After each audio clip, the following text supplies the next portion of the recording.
What's up, YouTube? I'm at the Fellows Cemetary. This is one of my favorite cemeteries downtown.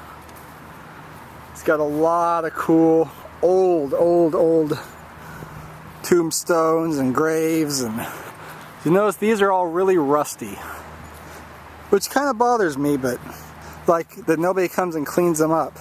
I also wonder, how does stone rust? Very cool. I like these over here. They're like stone where it looks like a big rock, and then they just have somebody's name carved in the front of them. Very cool. You got this one. This one's all ornamental, and we got the cross on top. Zoom out here. So this is one of my favorite cemeteries to go to. I've wanted to do a video here for a long time. One of my favorite things about this cemetery, it's like, yeah, they have the flat gravestones, they have the ones sticking up, the tombstones, but they have the straight up tombs here. Like here, look at this. Straight up tomb. That's pretty badass. Got a tomb over there. We got a tomb here. Some of them have windows where you can look in and stuff. Like this one looks like it has some stained glass. It does. It's pretty neat.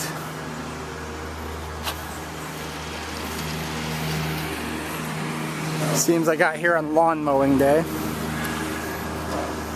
Uh-oh. Uh-oh, look what I saw. Look at it. It's a Freemason. He's gonna take over the world.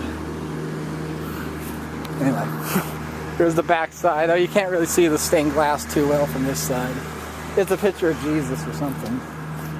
Anyway, I don't want these gardeners bothering me. I'll walk over here.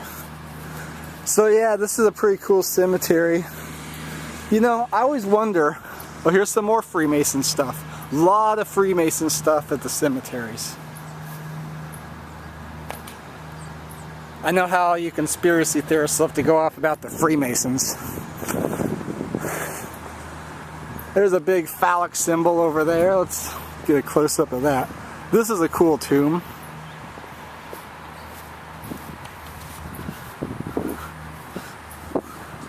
There it is. Giant phallic symbol there, like the Washington Monument. You know, it's funny, like your social class, even after you die, it sticks with you. Because you notice, you have like the flat tombstones, you know? And then you have the ones that stick out of the ground. And then you have the ones that stick way up, you know, the really big ones, and the big stone ones. And then you have the huge tombs.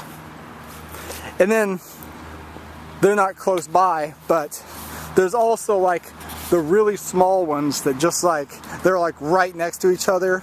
Just a tiny little plots where they're just like tiny little square tombs with just a name on them. And you realize your social class and your standing and your financial situation when you were alive sticks with you after you were dead.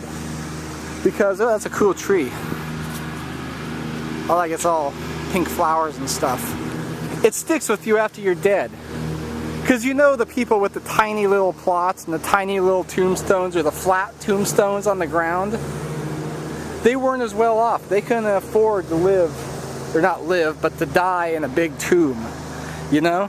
They don't have a big tomb with their name on it. They don't have a big chunk of rock with their name carved in it. The best they could do was the flat tombstone. Maybe it was just preference, you know? But likely, if you were some sort of well-to-do person, you know, you'd have a big tombstone. You'd have one of the big, like, look at me, I'm dead, but, you know, here's my plot. My plot is bigger than your plot. You're just a guy buried in the ground with a flat tombstone that you have to walk over the top of and look down on to see.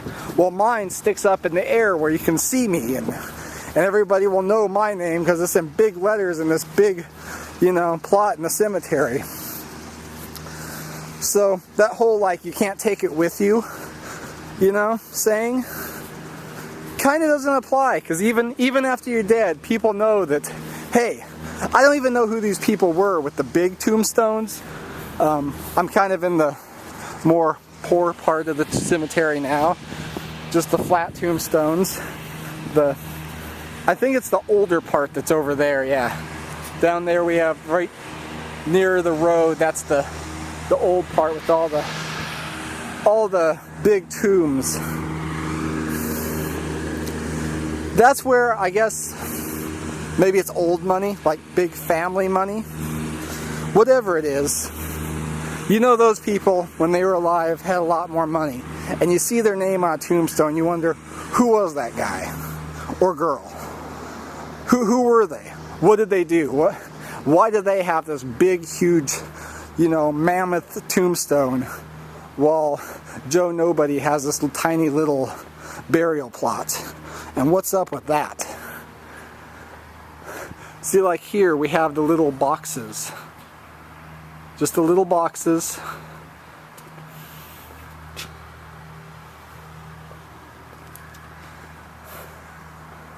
And you know that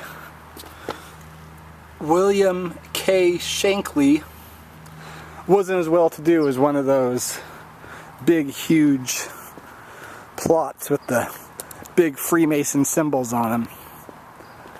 Here's another interesting thing, is these things. Like the pantry of dead people. Just wall to wall, I am surrounded by dead bodies at the moment. In this giant pantry of dead people, where people are stacked on top of one another. And I kind of wonder, it's like, I wonder if these people are like, have some sort of superstition where they don't want to be buried under the ground, or if it's just preference or what. My guess is these people are quite well to do too. I mean, I'm thinking like to have one of these, like big old things, you probably have to spend a lot of money. But then in the middle, you have these guys. Just tiny little things, just little boxes with names on them. There's 2 people in that one, that tiny little spot. And they don't even trim around. Look at the weeds and the grass. I mean, they don't even like mow this or trim this. Maybe they just haven't got to it yet. That looks kind of crappy to me. And it's like, just, they're all dead, but they still have their own social standing. I mean, you got the people with the tiny little plots, like, we're dead and we couldn't really afford much but to be cremated and put in this little tiny planter box. Well, these people are like, I'm up in the sky in the dead pantry of death. You know? I'm too good to be buried down below, or possibly too superstitious. I'm not trying to diss these people, I'm just saying. I mean, this is my own take on it. These are the things I think about.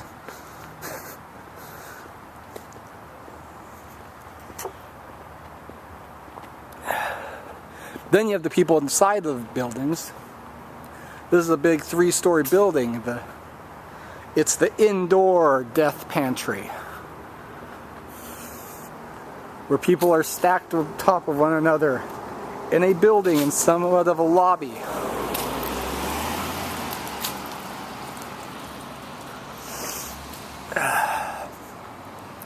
Here's a big white building.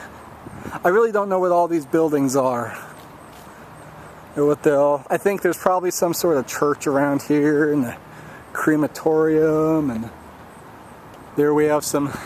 See, this is kind of cool. They have the little railings and stuff.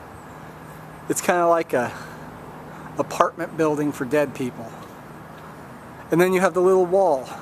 See, you got the big plots, like they stick their whole body in there and they're embalmed and stuff.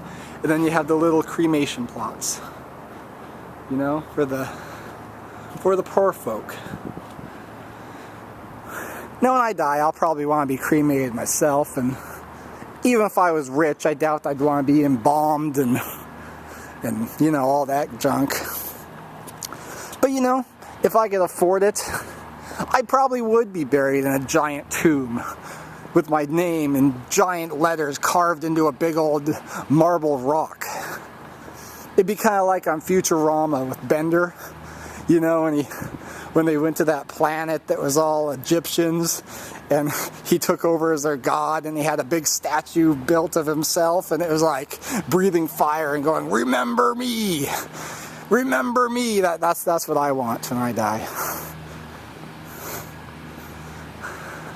Okay, I think that about wraps it up for this cemetery. Oh wait, I see something else I want to film. Nope, I am not done yet. I am never done.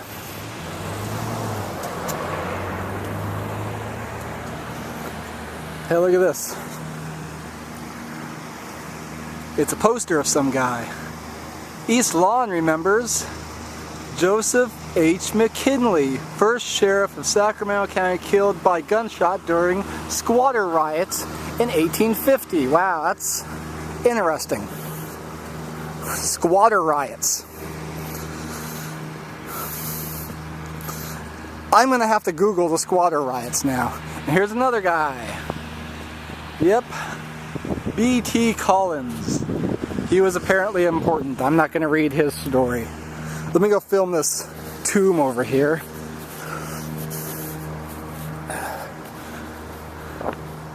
Graveyard smoking.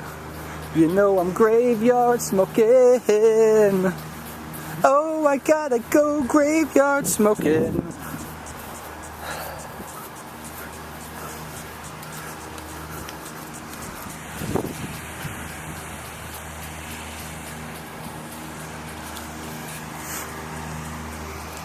It's quite peaceful out here. I mean, not with the lawnmower right now, but typically it's pretty peaceful. One of the few cemeteries I know that's actually not right next to a freeway. Okay, look at this. Well, let me back up here for a minute. Big old tomb. It's even got like steps going up to it. And on the sign up here, we have William Land. Who was William Land? I don't know, but you know he was important because look, he's got freaking columns and stuff.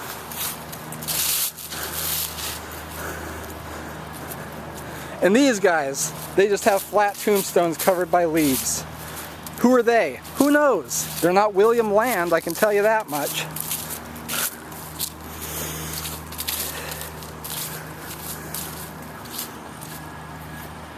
This guy.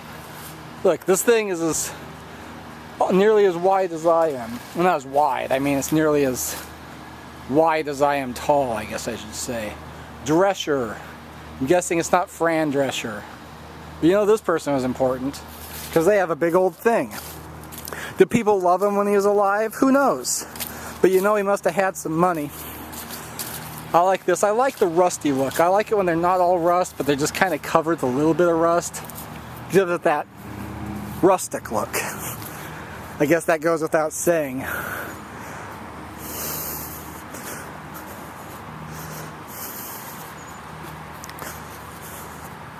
And then you have guys like this, they're just totally rust. John Olson died 1909. That's a long ass time ago. You always wonder, like, because I go to cemeteries sometimes and you see gravestones that just like they're broken or they're falling apart and nobody really fixes them. It's like, what do you do if you die and you have a gravestone and it breaks? I mean, what if you're the family that bought that gravestone? Does anybody come and, I mean, do you buy like a warranty policy on it so somebody will come and fix it if it breaks or whatever? Or are you just screwed? Like these rusty things, you know, you think somebody come power wash them, but no. I mean, he's been dead since 1909. Who knows if anybody even remembers him? Fred K. Cox. Who's Fred K. Cox? I don't know, but he's in this tomb. And here's Jordan, and he is a Freemason. Actually, I think this might be like a Odd Fellows. I think it's some sort of Freemason secret society group. And you know, it's gonna piss some of you guys off, but I really don't think that makes people evil. Secretive, sure. What's their secrets? Do they worship the devil? I don't think so. You know what? They lived and died just like all the rest of us. They obviously can't cheat death. They're only human. Anyway, have a good one, everybody.